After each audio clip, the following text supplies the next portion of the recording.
आज की press conference का मकसद जम्मू कश्मीर के अंदर इंडस्ट्रियल सेक्टर को आ रही दुश्वारियां हैं, इस पे मैं विस्तार से चर्चा करूंगा। अच्छा। और मैं ये उम्मीद करता हूं कि आपके माध्यम से जो बहरी सरकार इस वक्त है उन तक ये आवाज़ हम पहुंचाना चाहते हैं। साथियों, मैं दो चीज़ों पे आपके नोटिस में लाना चाहता हूं कि 2017-18 में बड़ी ब्राह्मणा के अंदर ब्लोल स्टेट का गठन किया गया, जिसमें 57 लोगों को जमीन अलॉट की गई।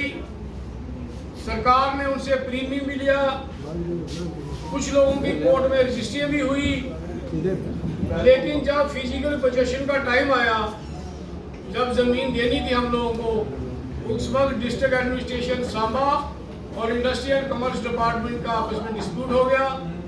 वो डिस्प्यूट 6 साल तक चला।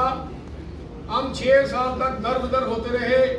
एक लंबी लड़ाई के बाद हमने वो लड़ाई जीती और जो ज़मीन है इंडस्ट्री डिपार्टमेंट को ट्रांसफ़र की। लेकिन आज हमें 1.5 साल हो गया, कुछ लोगों को ज़मीन मिली है, सबको भी मिली नहीं है। जिनको ये ज़मीन मिली है, फिजिकल पोजेशन मिला है, सरकार उनको काम करने के लिए रुकावटें डाल रही है। एक पार्ट 1 रजिस्ट्रेशन होती है। जब कोई आदमी इन्वेस्टमेंट करता है, इंडस्ट्री लगाने के लिए आगे बढ़ता है, सबसे पहले उसको रजिस्टर किया जाता है, उसको पार्ट 1 बोलते हैं, प्रोविजनल रजिस्ट्रेशन। उसका टाइम 3 साल होता है, उसके बाद उसको रिन्यू किया जाता है। सरकार की कमजोरी की वजह से हमारे जो प्रोविजनल रजिस्ट्रेशन है वो एक्सपायर हो गई, क्योंकि सरकार हमें ज़मीन ही नहीं दे सकी, इसलिए वो एक्सपायर होगी। अब हम काम करना चाहते हैं, सरकार हमें वो रजिस्ट्रेशन रिन्यू नहीं कर रही है। सरकार नए हथकंडे अप्लाई कर रही है। हम पिछले 1.5 साल से जगह जगह भागे हैं। Principal secretary industry, chief secretary Jammu and Kashmir, deputy CM, even की गवर्नर। अभी बसोली उत्सव में हमें बुलाया गया था इन्वेस्टमेंट मीटिंग में, मैंने ये बात गवर्नर के सामने भी रखी।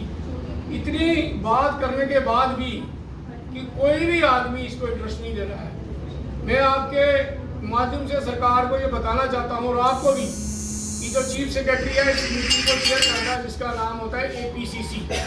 APCC वो कमेटी है, इंडस्ट्रियल के जितने भी पेंडिंग इशू हैं वो सेटल करती है। हाई लेवल अपेक्स कमेटी होती है, जिसको गाइडलाइन के मुताबिक, पॉलिसी के मुताबिक गवर्नमेंट ऑफ इंडिया ने चीफ सेक्रेटरी को उसका चेयरमैन बनाया है। लेकिन आज चीफ सेक्रेटरी भी मजबूर है, प्रिंसिपल सेक्रेटरी भी मजबूर है, कोई आदमी काम करने की पोजीशन में नहीं है। उसके कुछ वजूहत हैं, वो मैं आपके सामने हाईलाइट करना चाहता हूँ। पहली बात तो ये है कि जो हमारा पार्ट 1 का इशू है, ये इशू APCC की मीटिंग में गलत तरीके से डाला गया। इसकी जरूरत ही नहीं थी। ये इंडस्ट्री एंड कॉमर्स डिपार्टमेंट अपने लेवल पे कर सकता था, लेकिन उन्होंने अपनी तरह से मुझसे उतारने के लिए इसको APCC में डाल दिया। अब हम प्रिंसिपल सेक्रेटरी के पास जाते हैं, चीफ सेक्रेटरी के पास जाते हैं, वो बोलता है प्रिंसिपल सेक्रेटरी एजेंडा देगा तो मैं मीटिंग करने के लिए तैयार हूँ। प्रिंसिपल सेक्रेटरी के पास जाते हैं, वो बोलता है डिप्टी सीएम ने हमें मना किया, मीटिंग नहीं करनी है, पहले मुझे चेयरमैन बनाओ कमेटी का। ये इनका इंटरनल डिस्प्यूट है। पॉलिसी के मुताबिक चेयरमैन जो है गवर्नमेंट ऑफ इंडिया ने बनाना है, पॉलिसी में अमेंडमेंट होती है, लेकिन ये आपस में झगड़ रहे हैं। लैक ऑफ कोऑर्डिनेशन, मैं ये कहूँगा आप इस चीज़ को हाईलाइट करिए।